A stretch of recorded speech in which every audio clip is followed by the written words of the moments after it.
जम्मू कश्मीर के मुख्यमंत्री उमर अब्दुल्ला ने ईवीएम पर कांग्रेस की आपत्ति को सिरे से खारिज कर दिया और सीएम अब्दुल्ला ने नसीहत देते हुए कहा कि कांग्रेस को ईवीएम पर रोना बंद कर देना चाहिए और अपनी हार को स्वीकार करना चाहिए।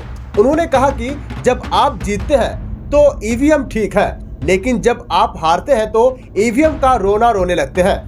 समाचार एजेंसी पीटीआई से साक्षात्कार में उमर अब्दुल्ला ने कहा कि जब उसी ईवीएम से 100 से अधिक सांसद चुनकर आते हैं तब आप उस जीत को सेलिब्रेट करते हैं, लेकिन कुछ ही महीना बाद आप ये नहीं कह सकते कि ईवीएम सही परिणाम नहीं दे रहा है, क्योंकि अब चुनाव नतीजे उस तरह नहीं आ रहे हैं जैसा हम चाहते हैं। उन्होंने कहा जो सही है वो सही है। सीएम उमर अब्दुल्ला का यह बयान बीजेपी से बिल्कुल मैच कर रहा है और बीजेपी भी यही कहती है कि विपक्षी पार्टी जब जीतती है तो ईवीएम ठीक है और जब हारती है तो ईवीएम को भला बुरा कहती है।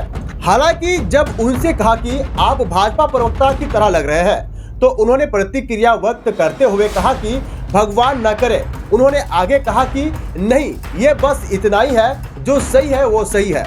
और इसके बाद सीएम उमर ने कहा कि मुझे लगता है कि दिल्ली में सेंट्रल विस्टा परियोजना के साथ जो हो रहा है वो बहुत अच्छी बात है। मेरा मानना है कि एक नए संसद भवन का निर्माण एक उत्कृष्ट विचार था और हमें एक नए संसद भवन की आवश्यकता थी। पुराना भवन पुराना हो चुका था। साथ ही उन्होंने कहा कि अगर पार्टियों को मतदान तंत्र पर भरोसा नहीं है तो उन्हें चुनाव नहीं लड़ना चाहिए। बता दें कि जम्मू कश्मीर विधानसभा चुनाव से पहले नेशनल कॉन्फ्रेंस ने कांग्रेस के साथ गठबंधन किया था और कांग्रेस को सिर्फ 6 सीटें मिली थी, लेकिन नेका ने 42 सीटों पर जीत दर्ज कर जम्मू कश्मीर में सरकार बनाई।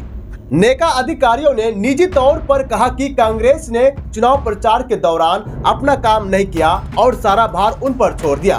फिर भी एनसी ने 90 सदस्यीय विधानसभा में 42 सीटें जीती और कांग्रेस को 6 सीटें मिली। वीडियो इंफॉर्मेटिव लगने पर सब्सक्राइब और शेयर जरूर करें।